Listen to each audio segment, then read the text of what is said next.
Хөх толботой Монгол хүмүүн та бүхэн минь амгалан амар амгалан сайн байна уу? Мөнх хөх тэнгэр үзэл Монгол тэнгэрийн хүч ивэл бөө мөргөлийн тухай өөрийнхөө ойлгодог, өөрийнхөө ертөнцийг та бүхэндээ бас хуваалцъя гэж бодсон юм аа. Хөрс алтан дэлхийн энэ сайхан газар нутагт хүмүүн биеийг олж төрсөн та бүхэндээ мөнх хөх тэнгэрийн ивэл уяныг хүсэж байна. Яагаад Монгол ямар үедээ хүчтэй болчдөг? Хүннүү гүрэн их Монгол улс гэд бид нар бол бидний өвд хэцүүд бол асар энэ дэлхийн дээрх хүчтэй улс гүрний тэргуунд нь байсан. Бодит болон бодит бус зүйлийн энергийн дунд бид бүхэн амьдарч байдаг. Тэгэхдээ бид бүхэн бол монголчууд ивэл уйна энерги сэргээж ивэл уйна авч явах хэрэгтэй. За тэр нь юугаар яаж дамжуулж авах хэрэгтэй вэ гэхээр хамгийн энгийн арга нь эхлээд хүн зарим хүмүүс ярьдаг шүү дээ. Сүсэг бишрэл байдаггүй гэж. За тэгвэл тэр хүмүүс бол ямар нэгэн зүйлээс энерги ивэлийг авах боломжгүй гэсэн үг. Эсвэргээрээ хүн юу гэдгийг ээж аавыгаа шүтэх эмээ өвөө элен цуланцаа уул усаа өөрийн амин чанартай өөрийн зөв гэж ботсон зүйлээ хүн шүтэн биширч тэндээсээ ивэл буян эрчим энергийг авч баярлаж талархаж түүндээ өгснөөр тухайн хүн баярлнаа гэдэг маань талархнаа гэдэг маань нэгсэндээ тухайн зүйлд ямар нэгэн сэтгэлийн өглөг өгж ийн гэсэн. Альва зүйл бол өгж ийж авдаг. Тэгэхээр ямар нэгэн зүйлийг шүтгэхгүйгээр ямар нэгэн зүйлийг бишрэхгүйгээр хүн болвол юунаас ч сайн сайхан энергийг, сайн сайхан ивэлийг, сайн сайхан эрчмийг авах боломжгүй байдаг. Тэгэхээр тухайн хүн ямар нэгэн зүйл бол заавал шүтдэг, бишрэх шалтгаантай зүйл бол байж л байгаа. Тэрийг мухраар биш зөвөр үннээр нөгөө талдаа шинжлэх ухаанч байдлаар шүтэн биширж явах нь зохистой байдаг юм аа.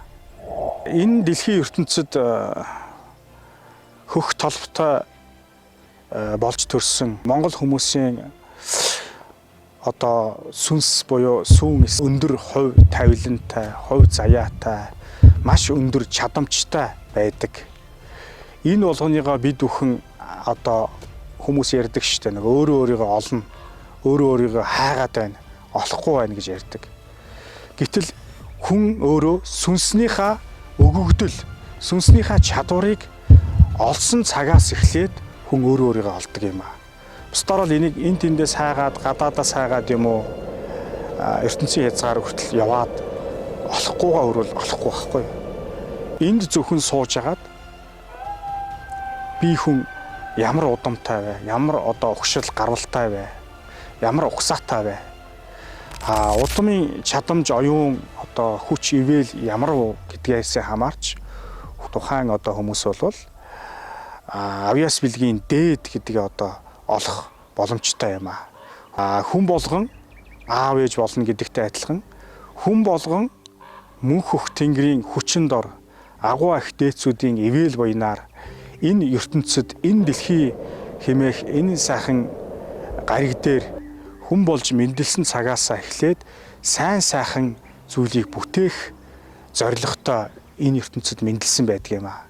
Тэгэхээр мөнх хөх тэнгэр өвөг дээдсүүд бид бүхнийг Монгол хүн болгоныг ивэж явах тийм хүсэл эрмэлзэлтэй байдаг. Тэр бүгдийгээ бид нар бол зөв ойлгож, зөв шингээж, зөв мэдэрч энэ бүгдийгөө эхлэх зөв замыг сонгосон цагаас эхлээд тухайн хүн мөнх хөх тэнгэрийн ивэл багтаж лус савдаг буюу газрын эзэдийн, усны эзэдийн ивэл багтдаг юм аа. Байгаль ээжигээ бид бүхэн хайрлаж хамгаалж, за тэндээсээ байгаль ихтлгийгээсээ ивэл буюу бидний хэлдгээр энерги, эрчим тийм ээ энэ зүйлсийг бид нар авдаг. Гэхдээ энийг бол тохирох тодорхой учир шалтгаан нөхцлөөр авна. Энийг бол бие сэтгэлээ бэлдсэн цагаас үйл хөдлөл сэтгэл оюунаа ботсон цагаас эхлээд бид бүхэн энэ байгалийн эрчимийг ивэлийг авах ийм учир утга байдаг юм аа.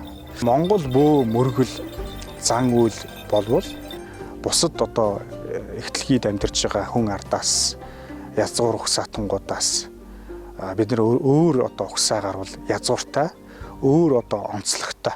Хүн гэдэг төрлөختөн маань одоо байгалаасаа холдоод техник, технологи хөгжил бол биднэрт хэрэгтэй боловч бид нар энэнийхээ хажуугаар зэрэгцээд сүнслэг ертөнц, далд ертөнц, мөнх хөх тэнгэрийг үзэл санаа одоо монголчуудын бол ёс уламжлал энэ болгонд одоо бид бүхний сайн сайхан явах, амьдралаа зөв авч явах, бие хүн сүнс далд байдлаа зөв эрчим энерги одоо хуваарлах, биедээ шингээ авч явах энэ ухаан бол байдаг юм аа.